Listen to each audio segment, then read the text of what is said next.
Assalamualaikum warahmatullahi wabarakatuh. Salam sejahtera bagi kita semua. Shalom, Om Swastiastu, Namo Buddhaya, dan salam kebajikan. Perkenalkan, nama saya Zaki Noval Jazir dengan NIM 2302 10 40 10 72. Perkenalkan, nama saya Suradi Saputra dengan nomor NIM 230 210 41024. Perkenalkan, saya Ayu Diatris dengan NIM 2309 031 0203. Perkenalkan, saya Diva Kaila dengan NIM 2302 10 40 10 20. Perkenalkan, nama saya Bintang Tehawalia dengan NIM 230 903 102 043. Kita dari kelompok 1 ingin melakukan penelitian tentang pengaruh organisasi eksternal terhadap prestasi mahasiswa Universitas Jember. Kita udah ada salah satu narasumber dengan Mas siapa? Dengan Mas Raffi. Oh iya. Ingin bertanya-tanya tentang organisasi ini, Kak. Benar gak sih, Kak, tentang anggapan bahwa mahasiswa yang mengikuti organisasi eksternal cenderung memiliki prestasi akademik yang rendah dan lama selesai kuliah? Oh ya, boleh dijelaskan. Oke, terima kasih Mas Surya. Ya. Untuk pertanyaan yang pertama, saya kira anggapan ini belum ada bukti yang konkret ya, atau tidak ada kejadian yang valid sering kita temui. Namun tanpa menutup kemungkinan, bukan hanya kita bicara organisasi eksternal ya, tapi kita berbicara oknum mahasiswa. Jadi ini tidak bisa dikupiah-kupiah. Ini kembali lagi ke person masing-masing. Sepaham saya, sahabat-sahabat, rekan-rekan, kawan-kawan itu malah mendukung proses kita dalam hal akademik. Karena banyak yang barangkali belum diketahui. Teman-teman kita, teman-teman mahasiswa yang melalui wadah atau media organisasi eksternal bahkan lebih bisa melecut karirnya. Tinggal dari sudut pandang mana kita melihatnya. Dengan sudut pandang lebar, bahwasannya banyak sekali tokoh-tokoh yang luar biasa dari segi akademik, portofolio ya kalau sekarang ya CV ya. Dan juga ya ada juga di satu sudut pandang yang lain bahwasanya tidak menutup kemungkinan oknum-oknum itu seperti yang dijelaskan Mas Surya tadi. Untuk pertanyaan selanjutnya nih, Mas.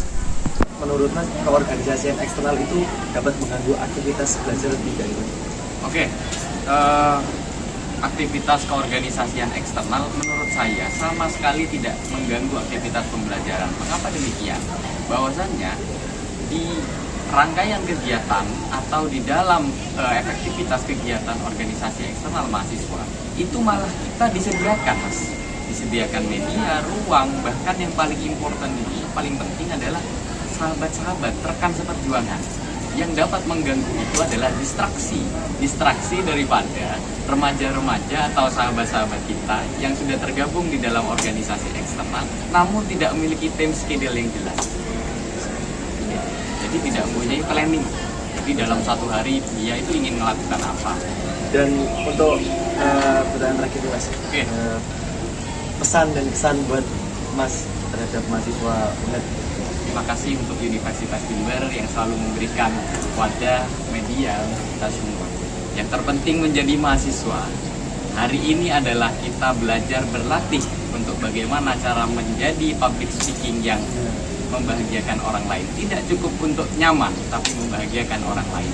Yang terpenting menjadi mahasiswa adalah bagaimana cara kita membuka peluang untuk berdialektika dengan teman-teman yang lain.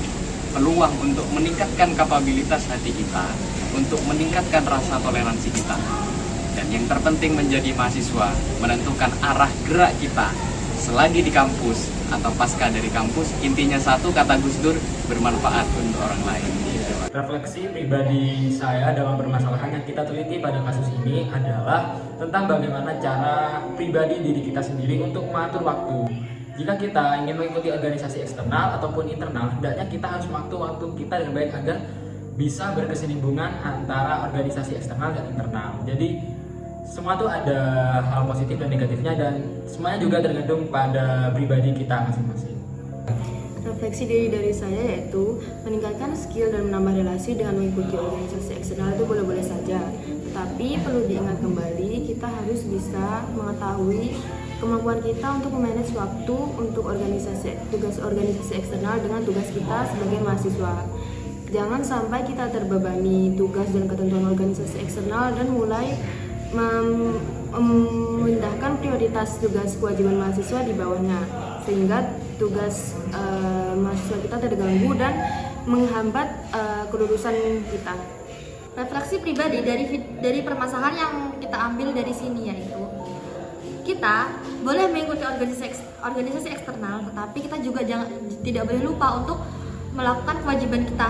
Banyak mahasiswa atau oknum-oknum yang lebih mementingkan organisasi eksternalnya daripada kewajibannya dia, yaitu mengerjakan tugas kuliah. Jadi bisa dapat mempengaruhi dalam perkuliahannya karena organisasi eksternal itu. Jadi refleksi diri saya adalah kita harus bisa memilih organisasi sesuai dengan passion kita dan bisa mengembangkan passion kita, maupun itu organisasi eksternal maupun internal. Refleksi diri saya pribadi terhadap tema yang kita paparkan, yaitu tentang pengaruh organisasi eksternal terhadap kehidupan prestasi mahasiswa dapat bervariasi.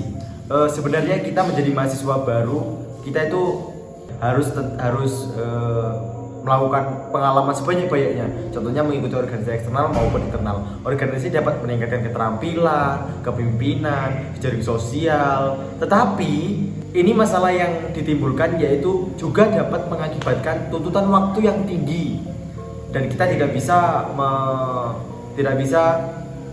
mengatasi waktu tersebut, dan kita meninggalkan nilai akademis yang kita harus peroleh di kehidupan kampus. Kesimpulannya adalah dampak tergantung pada sejauh mana mahasiswa dapat mengelola dan memanage keseimbangan antara keterlibatan organisasi dan pencapaian akademis itu sendiri. Jadi solusi yang kita ambil dari permasalahan di penelitian kita pada kali ini adalah hendaknya kita mengatur waktu antara mengikuti organisasi eksternal maupun internal agar semuanya itu berkesinambungan dan tidak mengganggu prestasi akademik yang kita ikuti.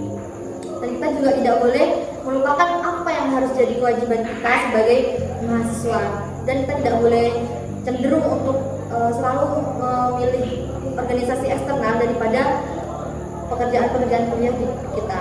Dan semua organisasi internal maupun eksternal itu adalah organisasi yang terbaik dan mempunyai kinerja yang cukup baik agar kita dapat diberikan pengalaman, relasi, kepemimpinan dan lain sebagainya.